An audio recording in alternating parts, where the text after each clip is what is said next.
What up, fellas and ladies? Waiting on some people to get in here. Waiting on some people.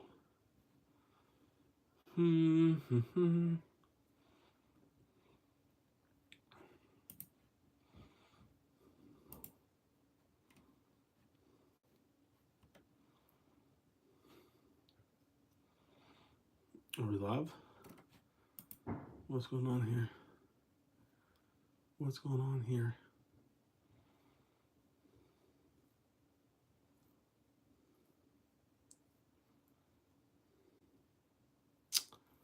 What is going on in here?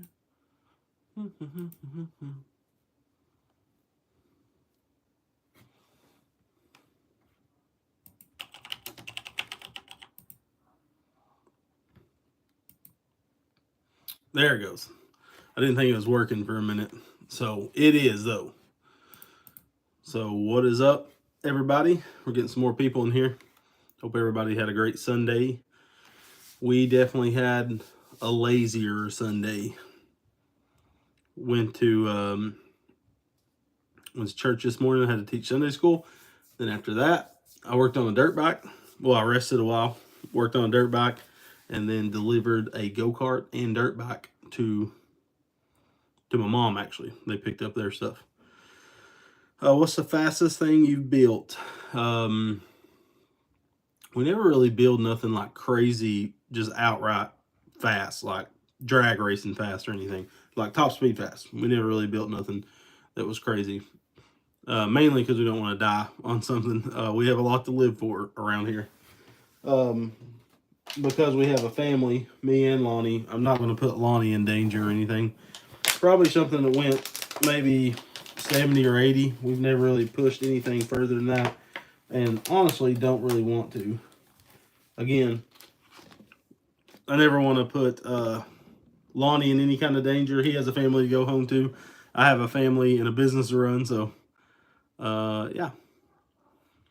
But we go to a church here in Sweetwater. It's called Fairview Baptist Tabernacle.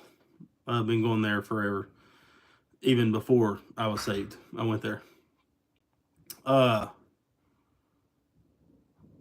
So we got a bunch of stuff going on. Mater, we won't be at any more GPS events. We're not associated with them anymore. We kind of cut ties last year, and we don't affiliate ourselves with them anymore or nothing. So no, we'll never be at another GPS meetup ever in the future. But we got a lot of projects coming up, a lot of stuff. We got the Supercharger 670 buggy revived, and it's ready to be ridden now. Lonnie's never rode it, so we have to ride it. We found a few boost leaks just from where I wasn't as great as a fabricator back then. Like I TIG welded this intake and put too much heat in it and it warped, so we straightened that out and got everything done with it. We got a bunch of stuff done. So we got a lot of videos in, like, pretty much done. I just have to edit them. Lonnie's on vacation this week. He's down in Florida seeing family, and we was in Florida last week. So I was supposed to be in North Carolina next week, but I kind of took a break from a project I'm doing up there with Quantum Machinery Group, and I got to get a lot of editing done this week and a lot of random videos that don't really require Lonnie, because Lonnie is working here part-time now, like 2 days a week, and working for his dad, and he's super happy. Like, we don't need Lonnie full-time. We don't have enough work for full-time, because I have to stop and edit and have meetings with companies and stuff. And yeah, I'm going to answer a few questions while we're waiting on a little bit more people to come in. Thank you, Bubba Chuck. We appreciate the kind words. Someone asked, what's the best clutch for racing? I mean, if you're working a clutch, then 2 or 3 discs, depending on your horsepower. Someone saying, Joe was asking what are our thoughts on the Predator Ghost. Like we've answered that in several videos about the Ghost. So I don't know if you haven't watched them, but It's just a glorified Ducar engine, overpriced, but good if you don't want to work on an engine. Basically, like if you don't want to do performance parts, you just want a decent performing engine out of the box, the Ghost is okay. Like it's nothing crazy. It's nothing special. You're kind of paying a little more to get it pre-done from the factory with a warranty. Of course, that's the best thing about Harbor Freight is their warranties. But in all honesty, you could buy a Wildcat 223, slap a few parts, have the same amount of money, maybe a tiny bit more. When I say a tiny bit more, maybe $40 more than the Ghost, and outperform the Ghost and have a better quality engine, like better, stronger block and stuff like that. Will you be putting any engines on a golf cart anytime soon? Most likely. We're working with Vegas carts on a few things. Probably going to go from electric to gas swap soon, just a basic, probably 420 or 625 or something. And then I'd like to build a street legal golf cart with like a bigger style engine, like a liquid cooled motorcycle engine or something, and put a reverse gearbox on it and stuff like that. Someone's asking why no more GPS. Like, we're not trying to get into, the background of stuff, but we want to work with other companies. When you stick with one company for so long, it kind of makes you look like you're biased. You don't have an unbiased opinion, because if you can't work with other companies, then you can't really put your thoughts out there. And I never wanted that to be the thing on our channel. And we work with Go Power Sports so long that it basically, all you guys heard was Go Power Sports. We didn't like it, and a lot of you guys didn't like it. So it was good for us to move on, and we might be working with like OMB, ARC, all these other companies now, where we can branch out and really show other people's products and what we find on our dyno and stuff like that. Because our whole channel was about the parts that are out there, not just one company's parts or anything. So, like I said, we cut ties last year with them and stuff, and so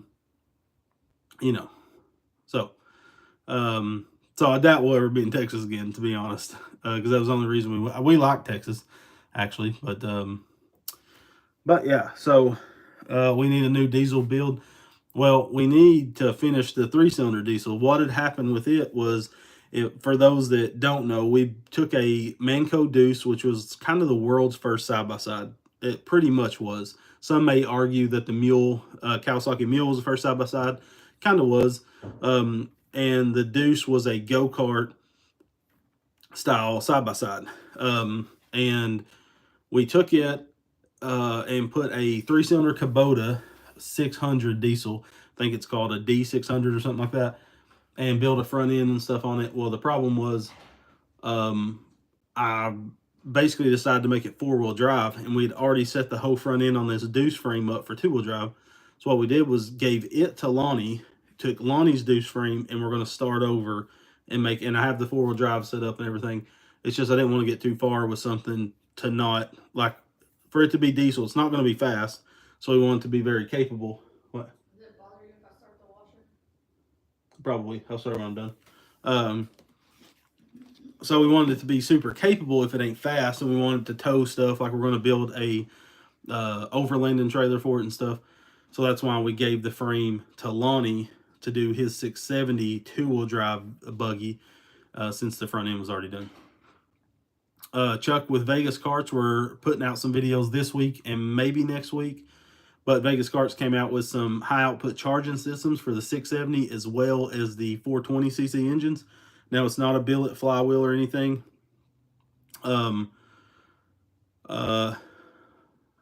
It's not a billet flywheel or nothing. It's a standard style flywheel, but more charging magnets inside and a bigger magnet setup, and it comes with a voltage regulator. It's for people that want to keep the governor or maybe modify the governor to like 4200 or 4400, but keep pretty much the stock platform and just need a better charging system, like on a golf cart. You're wanting to run a radio, some headlights and stuff. The factory charging coils on 420s especially. 670 is a step up from 420. It has a little bit higher amperage, but we're doing a video on testing the stock charging systems on a 420 as well as a 670. They're going to be 2 separate videos.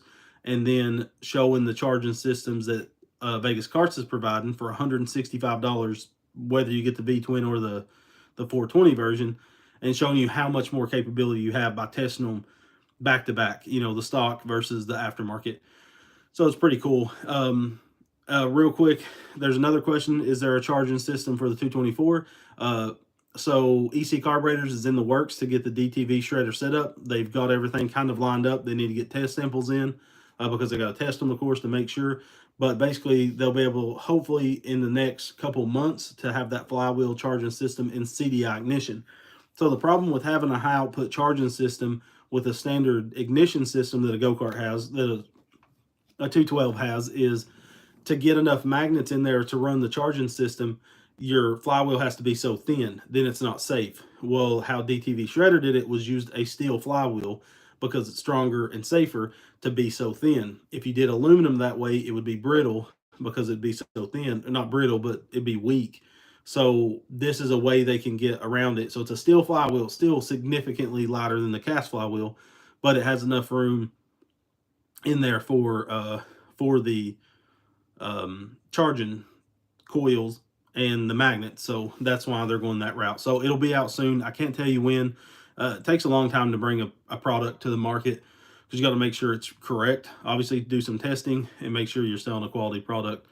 Mater's asking if there's a 3 or 4 disc clutch for the 670. You can get a 4 disc 1-inch bore clutch from EC Carburetors. It'll handle probably around 60 horse, I think, something like that. So it'll handle a fairly built V-twin. But if you're running it on some big buggy, you just got to make sure you're not going to be able to launch a clutch off the line. If you're building a drag racing vehicle, you got to have a CVT. Honestly, you're never going to be able to launch a 670 with a clutch, with a standard go-kart style clutch. I don't think you'd ever, you get off the line really slow and then build up momentum, but I don't think you're not going to launch it or nothing. In my opinion, you wouldn't.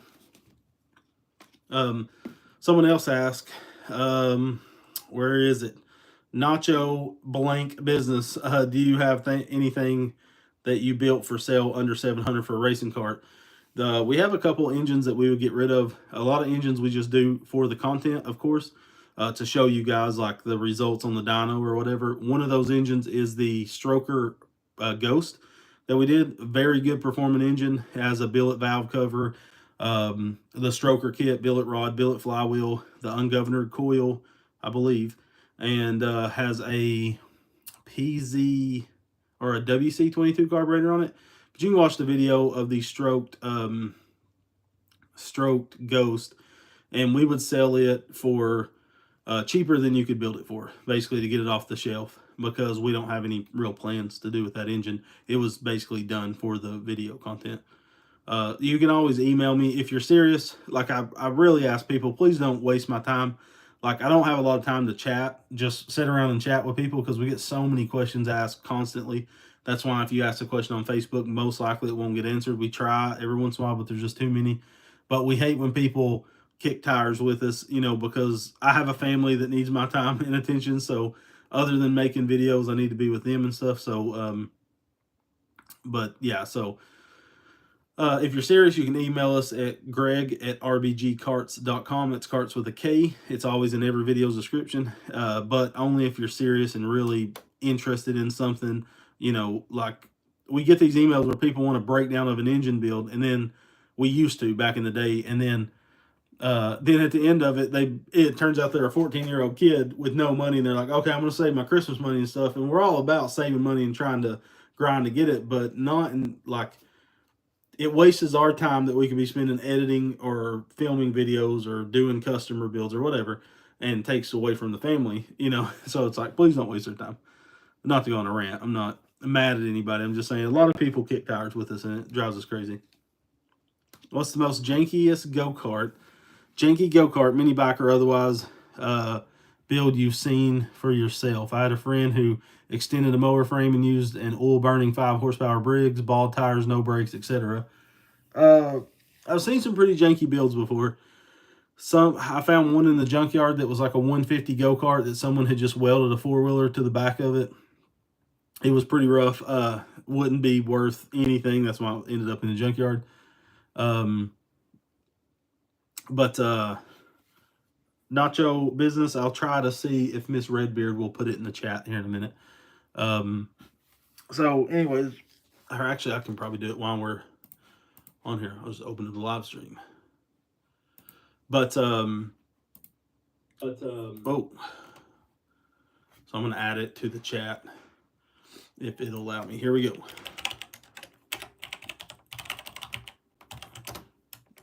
there it is. So, any whoosies. I've seen some pretty rough stuff. And I mean, we've seen so much stuff. We bought a mini bike one time that would have been, or it wasn't a mini bike, it was a mini chopper. It's supposed to be for Lonnie. That thing would have killed one of us if we would have rode that thing.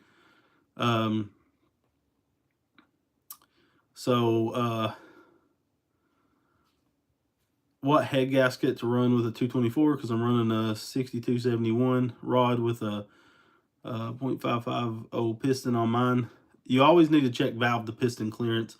I can't remember all the combinations, of course, but you need to see how much valve to piston clearance you have, and then you can kind of add and minus the head gasket thicknesses and know what you can run. You basically check it with no head gasket. We're going to do a video very soon on how to check valve to piston clearance. And when we do that video, unfortunately, we don't have nothing right now, but we're going to do a very in-depth video, just like we do on all the other stuff, on how to do that. So that's the best thing I can tell you. I don't like recommending something off the top of my head because so many different combinations, it's impossible to remember them all. Do I have to change my jet on my 430cc non-Hemi? I guess he meant 420 if I remove the governor. Not necessarily. The only time you really got to mess with a jet is if you change the air filter or exhaust. Sometimes the cam if you're getting more lift, but normally it's just exhaust and air filter. If you take the air box off and put like a K&N style filter, then you might have a lean problem. If you take the exhaust off and put a higher flow in exhaust, you could have a lean problem and have to jet it up, but not removing the governor. I mean, I don't see why you'd remove the governor and leave the stock air box and exhaust on it. Excuse me. This guy's saying, question is, should I use a brass roller with my torque converter setup? I know people use them on normal 30 series kits, but the Juggernaut kit doesn't come with one. You don't need one if you're using a Juggernaut. That is to keep your go-kart from creeping. Most CVT kits don't even have a problem with creeping. Like when that brass wears out, you don't even have to replace it, to be honest. It's just a way to let the belt ride, at idle. The Juggernaut doesn't need it, as long as you don't have too much belt tension or anything like that. Gucci said, Butterbean the boxers at you. Maybe a healthier version, but anyways, someone's asking about a twister cam. Never have used that cam before. I know there's a marine cam that we've used in the past. I mean, we didn't have a dyno back then, so we couldn't have tested it. But it was a cam that made max torque real low for mud boats. I think NR Racing sells it. I would check that out if you're using it for a mud boat. We have stickers on rbgcarts.com. Any order, like if you buy a billet oil dip stick or anything like that, we always throw in two stickers in with every order. It's random. Most time it's RBG Racing. Normally a racing sticker comes with every part you buy, and that will replace the logo on the pull start on a big block or small block. It fits perfect in there. What's funny is, I mean, I'm sure someone would argue with us, but we was the first ones to really start putting RBG on the pull start before GPS or any of these other mini bike people or anybody was doing it, that we seen that was on like YouTube and stuff.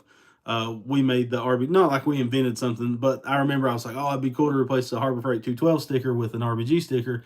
We started making them back in the day with vinyl layered, where you have the black layer on the back end. But anyways, you can get stickers free with the order, or you can buy stickers. But like I say, if you order something, you can buy a valve spring tool. Those are the handiest thing if you're working on these engines. It'll come with 2 stickers. What happened to the old Predator 212 Hemi design? I can't find any in Harbor Freight. Harbor Freight, it's hard to pick if you get a Hemi or non-Hemi. I don't think you can unless you know a manager or something that knows what part number. Like you can ask for a particular part number, but you can't.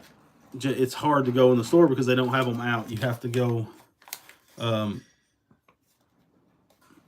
You can't go in the back and look through the engines. I mean, maybe someone will let you do that, but they're just not setting out. Will you get into Briggs animal engines? We have a flathead Briggs, a 5 horsepower and all the billet parts, but I need to get a cam for it. and valve springs, I think, is the only thing left to get, like, to build that engine. But if you're talking about the flatheads, they're not worth all the headache. Grayson wants to come in here, but he's... Yeah. Did you see that? So I think we've done a video on how to wire up electric start. It's the same on a small end, like a 212 or a 420. So you just have to go find that video. But we've done it before. Showed you what wires go to what. Any tips on carb tuning? There's a lot of videos already out there on carb tuning that tell you start to finish how to tune them. You always start your idle, then you go to your wide open throttle, and then you adjust your mid-range. So get it idling right, make sure your fuel mixture is right at idle, and then go to wide open throttle, get that right, and then you mess, like I said, with the needle height and stuff like that. So he's talking about the overhead valve Briggs. I mean, I don't have any interest in them, honestly, because they're so expensive. You're not going to get any better. I mean, we'll do a road to horsepower on one. We would love to, just to show you that there's no reason to spend that kind of money. I understand there's a lot of cart classes that you have to have a Briggs animal, the 206 or whatever, but there's no other reason other than that to run one. Like if you're just doing a go-kart, definitely do like a Wildcat. Wildcat's the best dollar per horsepower you can buy. Yeah.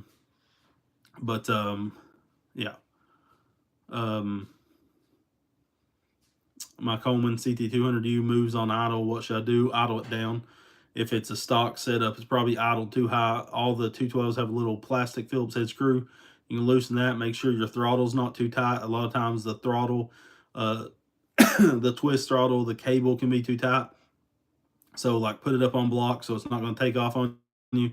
Start it up and loosen the Phillips head screw with the little ferrule that the cable goes through, and the screw kind of pushes down on the cable, and that pulls your throttle mechanism. It could be pulled too tight, so it's holding it at a high idle. I always start engines up and then set my throttle like cable. I probably should. I mean, that's a basic video, but I could do that soon because I like people like you needing that to be answered. You know, you take for granted how much we've learned in 7 years that you forget there's people out there starting where we started from. You know, it's not that we're trying to be jerks or anything. It's just you forget the grind that it took. You know what I mean? Like, so, like I feel like I've showed stuff 1,000 times in videos, but that don't mean you guys have seen every video that we're showing stuff. So we need to start making more simple how-to videos, like the electric start. We could probably do a better version than what I did before. You know, like an updated version, but should do a video on modifying the 98cc or 79cc Predator. The only reason we haven't done that is they're so weak of an engine. Like I know people have to, again, with that engine, people are using them for bicycle builds and stuff where you don't have much room. But it's like you're beating a dead horse at that point. If you can squeeze a 212 in it, get rid of the 79. If you're trying to get more power, because a fully built 79 is only going to make what a Predator 212 makes. You know, governor with a jet and a exhaust on it, it'd make the same a fully built 79. They don't make a rod for it. I don't think anybody's making cams, so there's really no point in doing it. Someone just asked, it's done past, but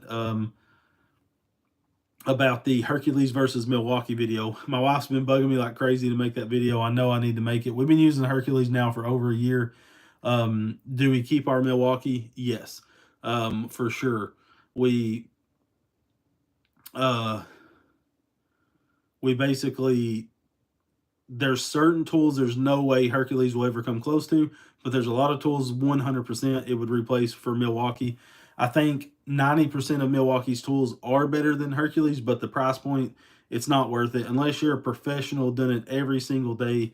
And there's some tools that Hercules just does good enough that it's, you know, if Hercules or if Milwaukee's a 10, most Hercules tools is a 9. You know, there's some where they're like a 6 compared to the Milwaukee 10. But I will try to make that. I'll do my best to do that this week because she's been wanting me to. And it's a very easy video to make, but it's time consuming because it's a lot of stuff to go through. And I don't want to use the tools back to back, but I think it would add more depth to the video. And then you start thinking like, oh man, now I got to drill a hole. with each drill. I got to use this tool with, you know, it gets time consuming real quick. So we get this question asked all the time: Do I straighten my beard? So my beard's naturally like straight hair. There's no curls to the beard like a normal one. It's like head hair on my chin. The only thing I do is, if sometimes I don't even have to, like, it looks like this, but sometimes depending on like the humidity and stuff, it'll get some waves in it, and I just literally 1 minute run a straightener through it just to knock the waves out so it ain't all jacked to the one side or whatever. But no, it's straight naturally. Um, Ethanol is a good horsepower increase, but you got to test it every time. Most stations, ethanol is not the best. Yeah, we need to do a methanol and ethanol and everything. We need to do a fuel setup. It's a lot of setup. Like, it's wildly different. You know, you can't just throw ethanol in a gas engine. You know, like, same setup. You'd have to adjust the carb or get a custom built carb and stuff. But we should do that soon. What are some best recommendations for a Predator 212 without the governor with a nibby carb around $300 to $500? Just everything off the top of your head. Best recommendations for a 212 without the governor. We always say billet rod flywheel for strength and longevity.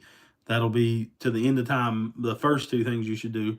And then always a cam, port your head, that's free, and stroker kit if you can. I mean, all that stuff's really cheap.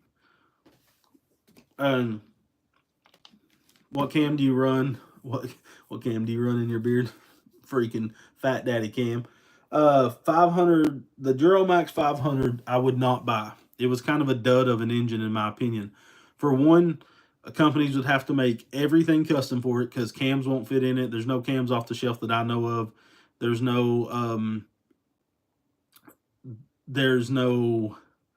flywheels. There's no rod for them, and they are, to me, significantly weaker than like a 459 Predator. Now, would I buy a 459 Predator? No, unless I was running on like a pressure washer or something where it's just going to run and that's all I'm ever going to use it for. I sold a 459 today for $150, and I gave a free 40 series torque converter with it to one of my friends. So I just wanted it out of the garage because there's nothing we're going to be able to do with it. It had a little bit of potential, but then we found out some weak points about it and stuff. And like ARC's definitely, as far as I know, they're not going to make any parts for it. So they're not worried about that engine. So, and the 500 is going to be the same way. For some reason, it performs lower than the 420. It has less torque than it. And you can feel it on a go-kart. It's a pretty lazy engine. And we have a brand new one sitting on the shelf that we're probably going to get rid of. Like when we did the unboxing video, we have a non-electric start version, and we put somebody in that puppy at a good price. But it's just not a great, I mean, it's not a crappy engine. It's not like it's going to break on you. It just has no potential for the future. Someone's asking about torque converter with 420 cc with the governor removed. So 420 or bigger, a 420 probably could go with a 780 Comet. Don't buy the bolt-on plates. Don't buy a 40 series or a 780 bolt-on kit like the 30 series. They are garbage. Do not buy them. Do not, for one, don't ever buy a 40 series CVT. They are complete trash. We have never, ever in the history of our channel had a 40 series that lasted more than a few months. It's like every one of them are garbage. They're made for industrial equipment. They're not made for power sports. Comet says it on their website. For some reason, these companies are selling them for go-karts. They suck. The pulleys will stick on you. The drive pulleys will, because they're not made for RPMs. Governed, they still will do it, but they'll last a little longer. But you're wasting your money. These companies selling them 40 series CVTs for $400 and stuff, they are the trash. Do not buy them. So 780, but make sure you run the rear pulley inboard. We're making a video in the next week about that, about how a CVT should be ran, the problems with the CVTs that are on the market, and what you should do instead of buying these bolt-on kits is build a jack shaft. We're coming out with a jack shaft kit that fixes the problem that the industry for some reason is shoving down everybody's throat. And 30 series, perfectly fine. It works good enough. And the reason why is the belt's so thin, it can undergo the twisting that's happening in the belt at the high gearing ratio. When the pulley makes the belt ride all the way up in the front and all the way down in the rear, it's able to flex enough to allow the bending to happen. I'll show it in the video. It'll simplify it for everybody. But sorry, my computer screen went to sleep. But yeah, so long story short, 780 series is what I would run. They're not cheap. Vegas Karts has some really good 780 pulleys that even have a V-belt built in the back of them if you want to run golf cart stuff. But they have some really good CVT parts, and that's what I would recommend. But you definitely want to build a jack shaft.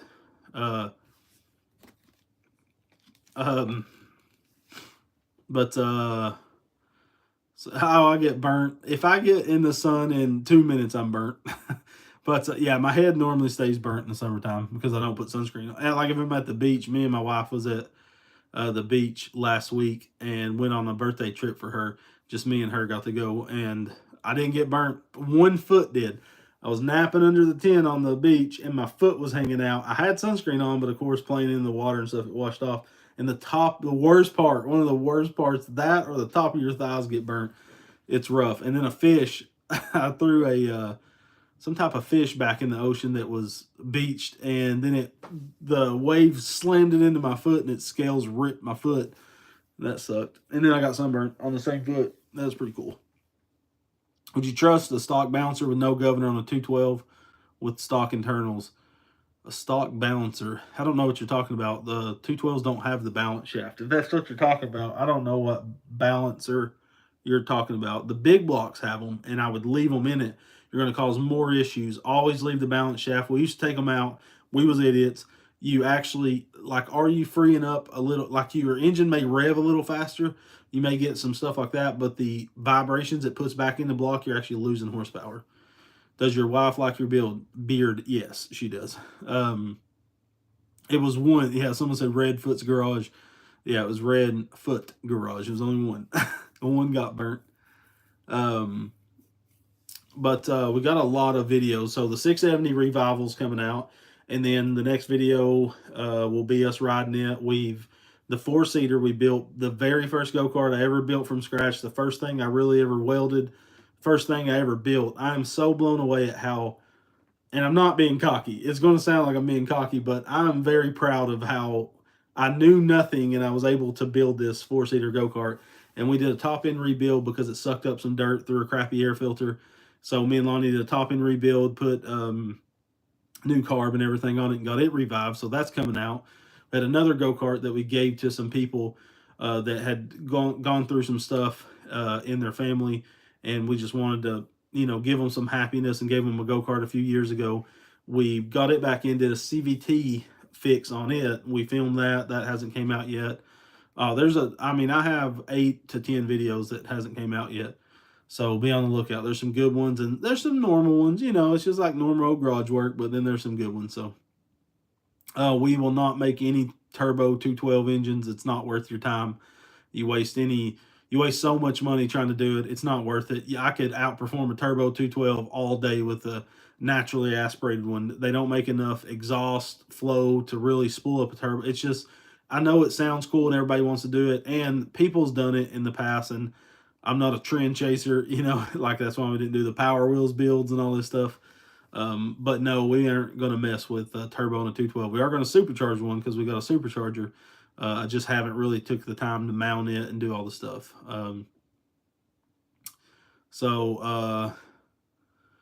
We won't be doing anything to the 459. Someone's saying supercharge a Hemi 459, please.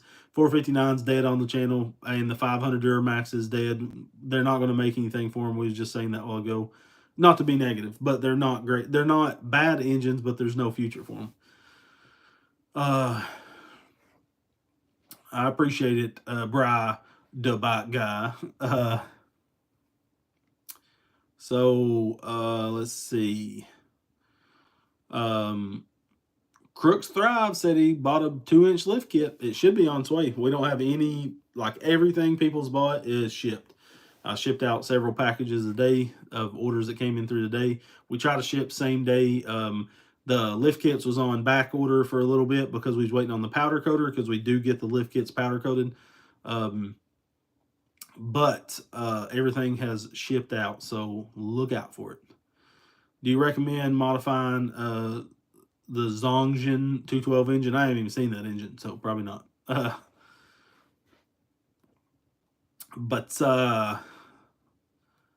So yeah, today I got a CRF 70F, put a new carb on it, petcock, all that junk, and got it back to my mom for her foster kids and the 4-seater go-kart. They picked it up today. Got that out here. The 4-seater gym golf cart, probably noticed it sitting in the background. It went to the owner for him to test it for a couple months, and then we'll get it back, powder coat the swing arm, but that's gone for now. We're trying to get rid of a lot of vehicles because we just have too much. When you have this many vehicles, it's like constant upkeep. You can't keep them all tarped. You try, the wind blows it off, and then rain gives you problems. Um, it's just the worst. And I'm so tired of having so many vehicles. We got rid of the big block Mega Moto 212. Got rid of it today. That was nice to get it out of here. We just tired of having this stuff sitting around that we don't really care about. But Prize Coffee Cup, I haven't seen that channel. I haven't heard of it. Someone's asking, is a 459 a good engine to start with on a kart? I wouldn't waste my money. Unless you already have it, then sure. I mean, use it. There's no problem with it. It's just you're not going to be able to really build it in the future. So it's not a bad engine. It just has no future. Would the Predator 212 be the same as 224, like upgrading, as well as adding 20 to 30 pound valve springs in both the valve springs always is dictated by what cam you're using. You don't need like crazy heavy valve springs if you got a stock cam. The cam will tell what type of valve springs you need, but make sure you buy your valve springs from a reputable company like EC Carburetors that actually test their valve springs and stuff. And if you haven't noticed, EC's pricing is way better than most of the companies we work with in the past. Their valve springs are like $6 for a set. It's pretty insane.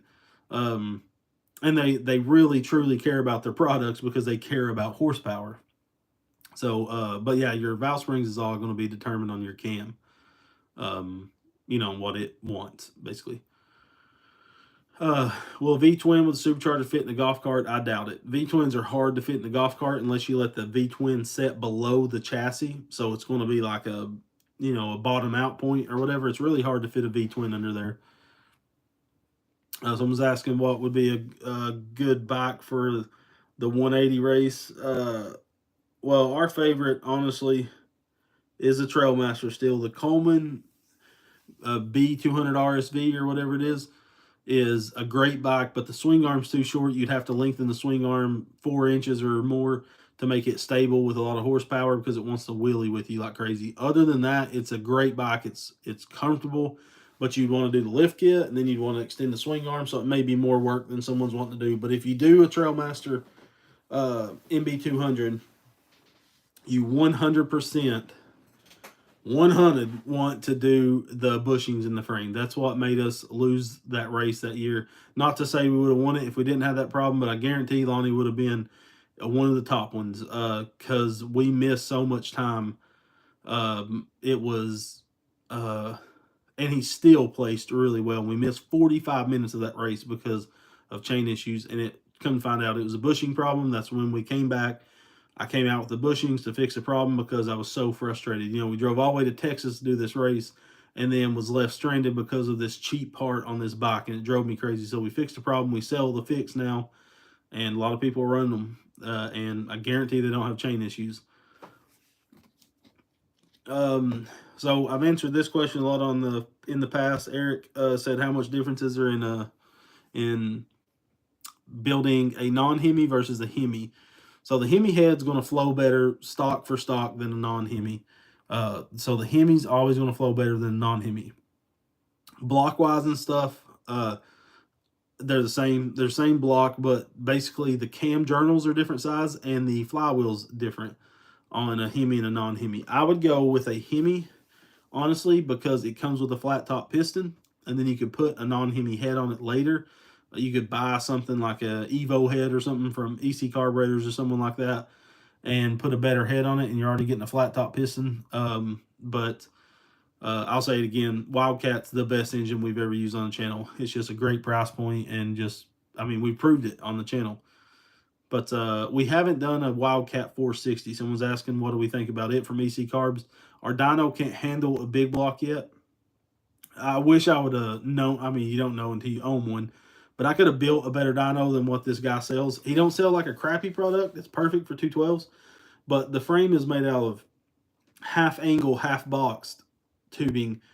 If he would have used box tubing throughout it, it would have been strong enough and not had any flex. But even though it's 1/4 inch angle, when you put a big block on there with that kind of torque, you know, a big block is making stock what a fully built 212 is making, you know, in torque. It's actually more than what they're making. So it's a lot of stress on the dyno to be able to get it started.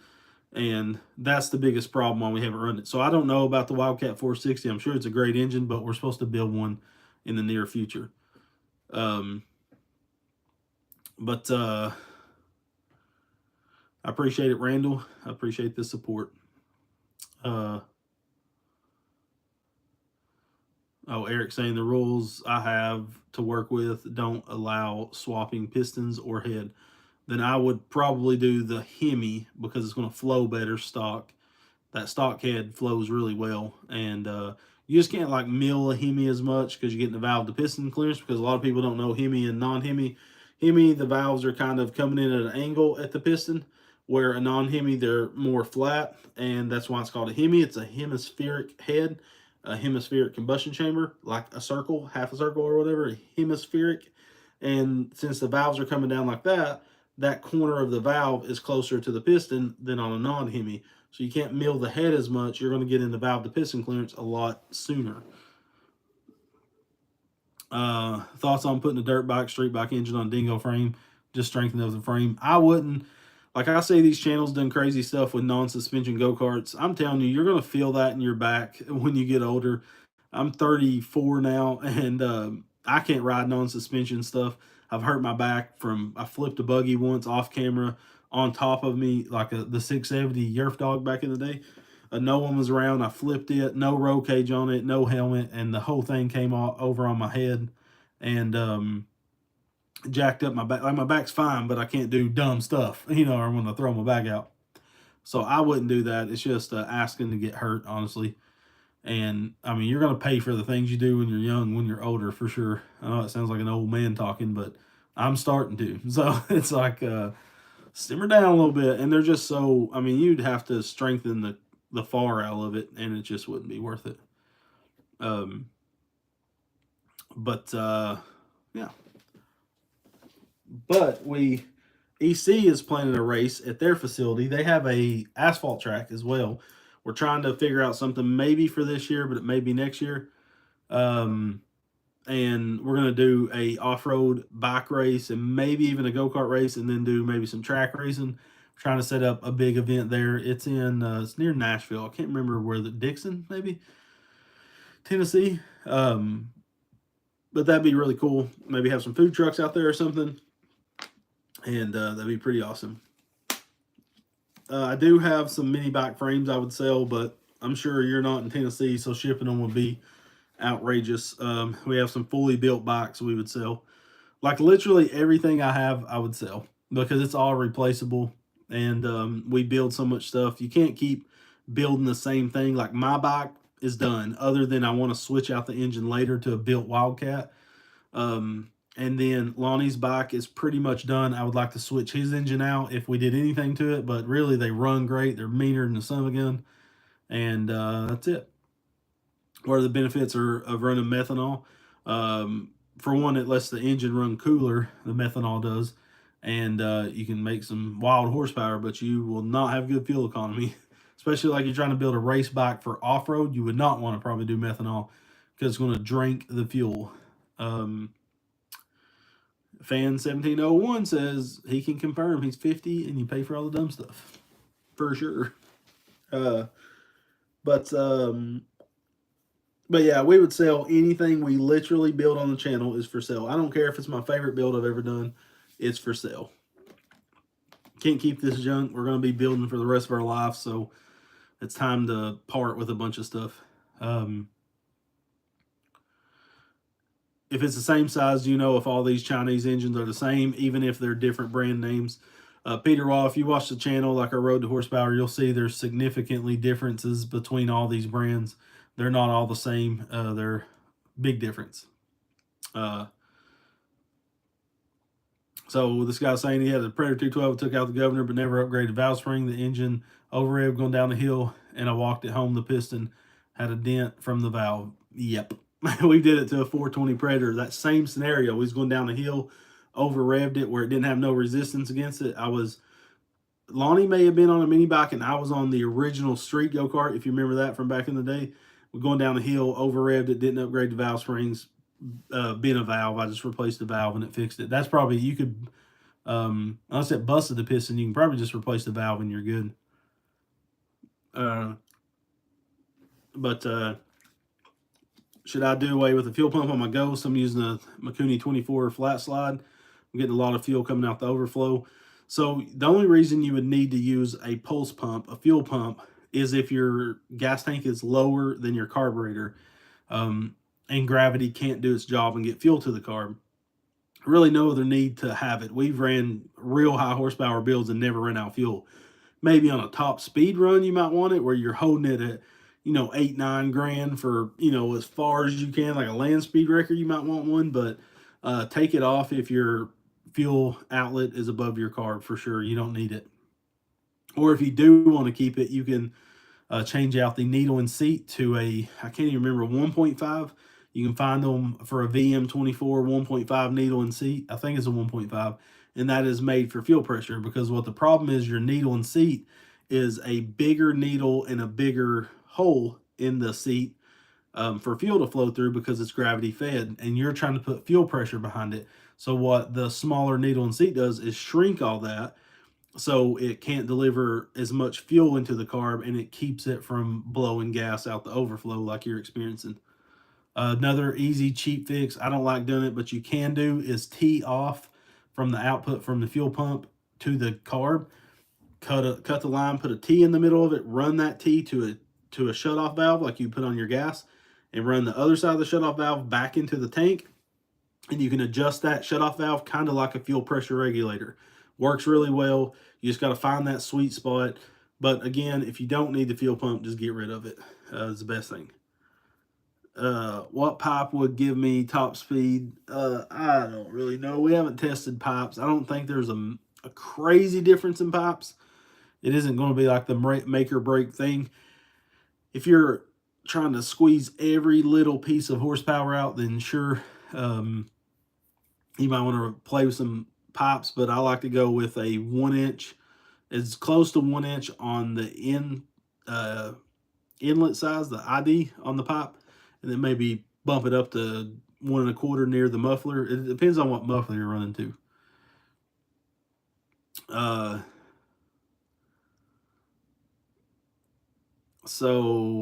Yeah. Someone said, can you do a road to horsepower on the Coleman 196? We already did that.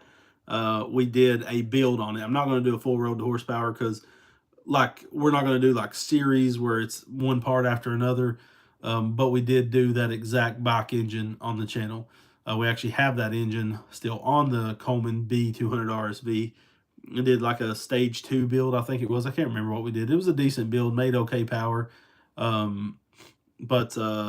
Yeah, that engine, I'd sell it built if anybody's interested in that. The Coleman 196. It's built on the bike, but I would pull it off and sell it if anybody's interested. Again, if you're truly interested, have the money to spend, really want to spend the money, then you can email me. Otherwise, please don't, because we don't want to sound like a jerk, but it's just like time. Looking for a torque converter that can handle 20 horsepower. Any recommendations? If you're talking about 212, a 30 series does a pretty good job at handling power. I mean, as long as you gear it right, they'll normally handle it. Yeah, you can get a weak one like the Super 30 series pulley like EC sells. You could get a bad one. Every one of them can't be perfect, but they handle quite a bit of power, honestly. So that's what I would say, that's fine. Or if you're really worried about it, you can jump up to a Magnum 44 pulley. That's kind of the sweet spot between a 30 and a 780. And then run a 40 series driven, the rear pulley, but you want to do it inboard like I was talking earlier. We're going to do a video on CVTs and talking about all this stuff. On the Coleman engine, I would have to add up. It's definitely cheaper than you can build it for. Basically, it would basically be like almost you paying for parts and then you get the build already done. But so the labor's free. But we just don't want the engine, because we got too many around here. Okay, so Harvey is saying the motor mounts on a Coleman KT 196 go-kart is junk. The welds broke where the jack shaft slides through. Rebuilt mine with pillow blocks. If anybody has a Coleman KT 196 with that stock little engine cradle thing, a little engine mount that is good, nothing wrong with it, and if you ship that to me, I will pay to ship it back to you. And I'll also pay to ship it to me. I'm wanting to make an upgraded version of it because a lot of people are having that problem out of the Coleman KT 196 where they're breaking that, and Coleman does not sell a replacement. It's been out of stock forever. If someone will ship me a good one that has not been up, I'm going to make a jig off of it, build a better one to come out and sell. I just don't have a KT 196, and I sure don't want to buy a full go-kart just to make this part. But I would also give you that free upgraded. I'd send you your stock one back, and I would also send you the new upgraded, powder coated, ready to go on your go-kart that would never break. We would guarantee it. And I'd even throw in the MSD coil pack as well as a billet magnetic dipstick if someone could do that for us. And like I said, you would have to ship us a good KT 196 engine mount. We would ship you. It would take several weeks for you to get it back. That's the only downside, but we would make it worth your while. We'd give you the upgraded one. We'd give you some other parts. We'd throw in even a valve tool. We'd give you a good care package for doing that for us because we need it just to make a jig off of. But that'd be pretty sweet. What engine would you put on a Kawasaki Mule 2500 two-wheel drive? 670 bare minimum. It would be nice to put a four-wheeler engine or something where you have reverse, and maybe even a liquid cool one is what I would do. I love go-kart engines and stuff, but if you're really wanting something and you don't want to just do a bunch of work, then motorcycle engine or four-wheeler engines. I don't necessarily like motorcycle engines because you don't have reverse and all that stuff. You got to spend a lot of money to get reverse. But four-wheeler engines, you can get like a 700 Raptor engine. They're pretty decent engines. I know they have their problems, but that's what I would go with.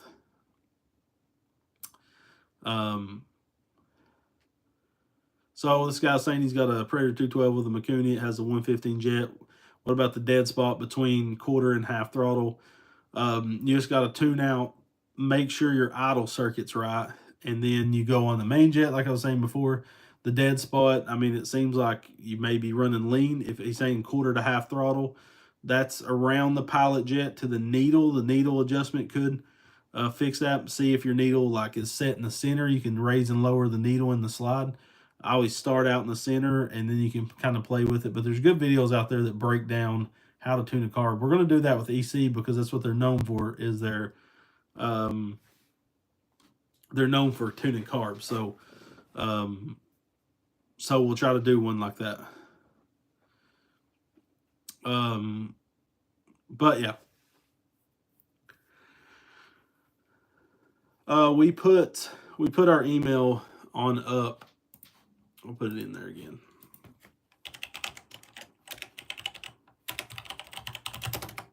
Oh, I put OCM at the end. It's supposed to be .com. My bad. Okay. I need to block this one guy. He's being an idiot. I don't know why these people think they're... let's hide this user on our channel. Poor baby just got hidden. Nolan just got hidden. Poor thing. People come on here and say the dumbest things, and I guess they think they're cool from saying it. I don't know. We always just block them, move on. So this guy, he's saying a website sells this. Let's see. I didn't see the website. There, guy.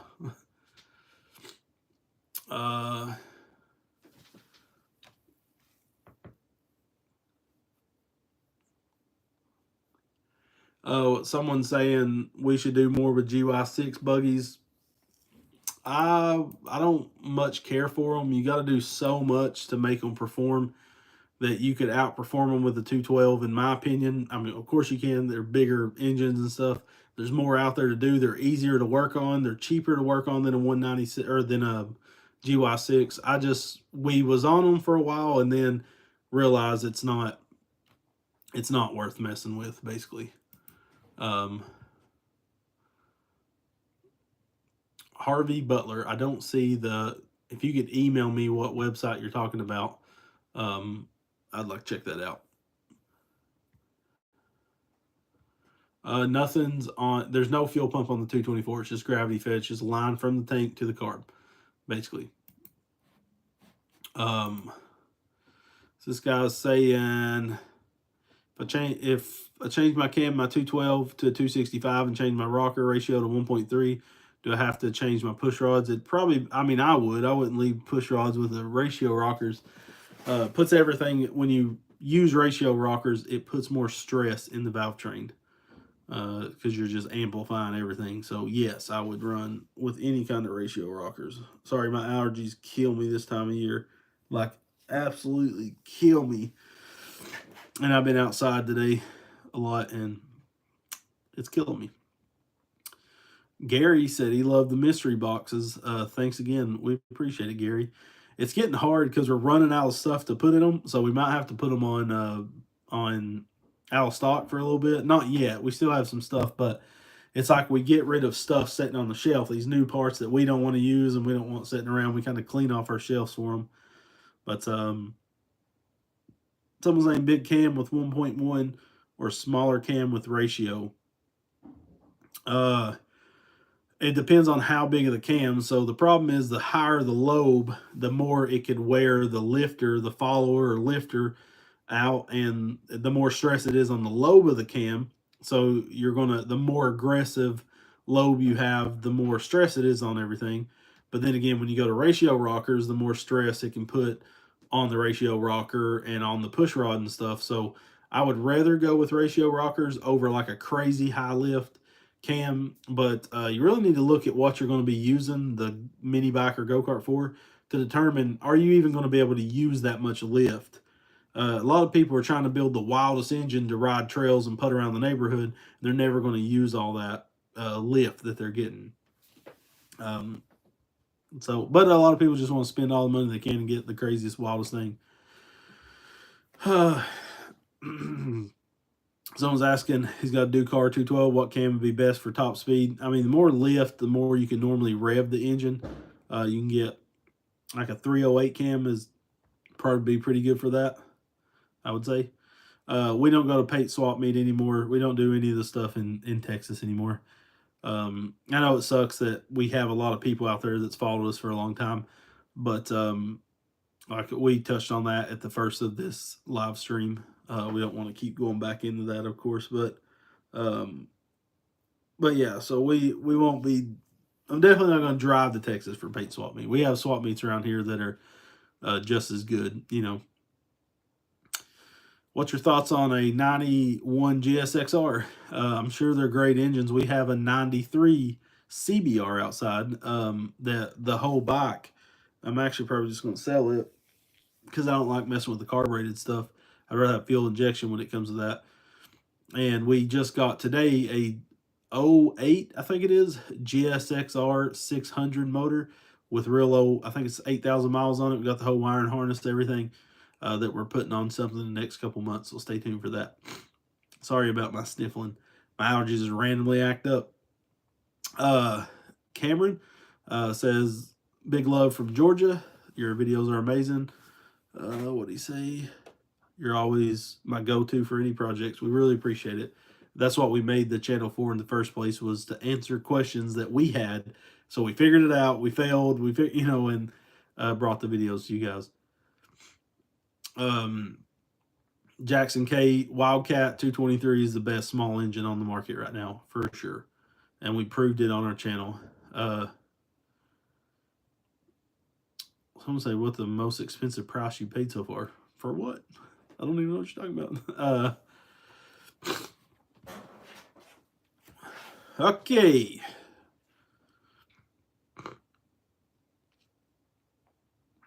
Someone's asking about a Mod 2 cam. I haven't ran a Mod 2 cam in so long. Kind of like your base cam. It's just a little bit step up from a stock cam. I can't remember, honestly. It's been so long. The GSXR motor, we have something crazy. We're gonna do. It's gonna be wild. We've had it forever. You've seen it in the back of videos, and people's asked what we're gonna do with it. This is what we're gonna do with it, but I don't want to spoil it yet. It's gonna be a surprise when we come out in the next month or two with it. Do you like bagger bikes? I like the way they look. I wouldn't own one, but I think they're sick. There's a bike shop around here that builds custom bikes, and they got some sweet bagger bikes. Yeah, I like them a lot. I had my bikes back in the day, and I'd probably die on one now. I get that adrenaline rush where I just want to hammer down, and I don't need to do that. Uh, what's the most I've paid for everything you've ever done? So I'm guessing he's talking about builds. What's the most expensive build? I know the SEMA build was that's a $15,000 or $20,000 build. I think all in all, but that's because they paid for it. But I gave them a deal on it. Honestly, to build a custom motorcycle buggy would be $30,000 to pay me to build one. Basically, $30,000, which is crazy. Is it worth it? No. If you want something custom to be different, sure. But when you can buy a brand new side by side for that, I would say buy the side by side where you can buy off the shelf parts and stuff. Um, but and someone is saying, um, oh, so that or the supercharged buggy is probably the most money I've spent on a build. Um, uh, I would have to disagree with this guy saying the GY6 has way more power and torque compared to a 212 with a Juggernaut. I highly disagree with that because I could put stock for stock, maybe I would say stock for stock the GY6 because it revs so high stock and stuff, and is the overhead cam and stuff. I would say it does pretty decent, but I would guarantee you I could build the same two go-karts with like even a big board GY6 and took a 212, stroked it to a 223, and did some stuff. I bet I'd be cheaper with the 212, and I bet I could, gearing same and everything, with the Juggernaut, I could outdo it. Maybe that's a video I'll do in the future, but I've did a lot of stuff. Cam, I never did a big bore, but you're not going to get that much power from a big bore. Like a stroking one, you get, a decent little jumping power, but I just don't see, you can stroke a 212, or you can buy a 263 cc kit or 262 or something. You can do some wild stuff with these small engines. Thank you, Jacob. Yay for subscribing. We appreciate it. What is our ideal gearing ratio for a Predator 670 two-seat buggy with 22-inch rear tires? Probably a 7.2 to 1 to 8 to 1 ratio, something around that will give you good top end and a decent takeoff. That'd be really good, a 7.2 to 1 to 8. And depend if you're stock, that is. I mean, the more horsepower, the more it can, you can start going down a little bit on gearing. But I like the 7.2 ratio ish is really good. I think depends on how heavy your buggy is too. My dad wants to get a sport bike to learn on, but not like a crotch rocket. He wants to get something like a Bandit GSF 600 because of I get a dirt bike, I can't drive it nowheres. Oh yeah. I used to like those old Bandit 600s back in they was affordable bike is when I liked them. So trying to see where can I get a 1 1/8 inch clutch for the Kohler 25 horse. You have to contact Comet, but it's a very, very expensive pulley. Like you're looking for a CVT, very expensive. Like I'm talking, we paid $1,400 for that drive pulley. It was crazy how expensive it was. Maybe it was the drive and the driven was that much, but it was up there in the thousands. It was wild when we did that 999. But I don't know. I don't want to argue about the GY6 thing because we don't have the two right here side by side, so it doesn't matter. Build what you want to build. Honestly, that's just my opinion. There's going to be people disagree with me. I just know what you can get out of these engines, and I feel like you could do more with the 212. But obviously, you think the GY6 is better, and that's fine for sure. metal shop bills. We're about to actually stop this live stream. We go an hour. We're a little bit over. We're going to go a few more minutes, and then there's somebody from Russia in here. How's it going? What's a good card to put on that engine? Originally propane. This guy said he has a 30 horsepower-ish engine, 999 Generac. It's going on a Manco Deuce. That's going to be a pretty sweet build. A good carb is, so if you can find out what the valve size is and go a few millimeters smaller than your intake valve on your carb, that's a pretty good setup. Like, let's say it's got a 34 millimeter intake valve. I don't know what it has. Probably has a 40 or something in it. If it had a 40, you could do a 34 and get pretty good performance out of it. You don't want to match valve size because you're not going to flow that much and stuff. So I would keep it a couple millimeters smaller than your intake valve. These people, I've seen people putting a 34 on a 212, and I'm thinking that's the lazy. It might perform in the top end, but it's going to be lazier in the summer gun everywhere else. But I appreciate all the good comments and questions. I've got a few emails while we've been on this. We're having late supper. We haven't even had supper yet. We had a bunch of stuff going on this afternoon, but I appreciate everybody taking their Sundays to hang out with us. Next Sunday, we should have Lonnie over here hanging out with us during the live stream. So get your questions ready. We'll post a reminders throughout the week and ask some questions that we're going to get off social media. So follow us on Instagram if you haven't, or Facebook, or even TikTok. We're Red Beard's Garage on all of them. And I think there's a little, it's all linked in the video description. So make sure to check those out. And thank you again for spending your Sunday with us. We thank you guys for all your support over the years. We wouldn't be able to do this, of course, without your support. And it's awesome that we get to do this every day and have this career. And again, that's because you guys supporting us. So we really appreciate it. Have a great rest of your week and get started. Hope you guys have an awesome week at work or school, wherever you're going. And again, thank you for your support.